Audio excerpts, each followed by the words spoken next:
करावा असं आहे. अदरही ॲस्पेक्टमध्ये एन जी ओचं काम सुरू आहे. जसं की एन जी ओने एक फ्री लायब्ररी ओपन केलेली आहे बावधानमध्ये. ज्याला पुस्तक वाचायचे ते तिथे जाऊन वाचू शकतात. एज्युकेशनमध्ये ज्या मुलांना इंटरव्ह्यू कसा द्यायचा, रिझ्युमे कसा लिहायचा या संदर्भातही मदत करते.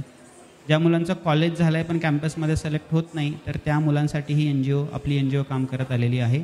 आणि आजच्या कार्यक्रमामध्ये एक लयम नावाचा मुलगा आहे. मध्यंतरी थोड्याशा मतदानाच्या भागात त्याच्या पॅरेंट्सही तुमच्याशी बोलतील. त्याला एक आजार आहे, इनबॉर्न प्रोटीनची निर्मिती होत नाही त्याच्या शरीरात. त्याच्यामुळे त्याला एक मेडिसिन आहे, त्याची किंमत 9 कोटी आहे. तर त्याचा फंड रेझिंग करण्यासाठीही संस्था मदत करते. तर तुमच्यापैकी ज्यांना शक्य असेल, बाहेर गेल्यानंतर त्यांचं एक काउंटर आहे, त्यांना जाऊन भेटा आणि होत असेल तर त्यांना जेवढी मदत होईल तेवढी मदत तुम्ही करा. यानंतर आजचे 3 निवेदक आहेत, तर ते आम्ही त्यांच्याकडे सूत्रे सोपवतो. प्लीज कार्यक्रमाच्या सुरू असताना कोणीही डिस्टर्बन्स करू नका. क्यू सगळ्यांना माहिती आहे.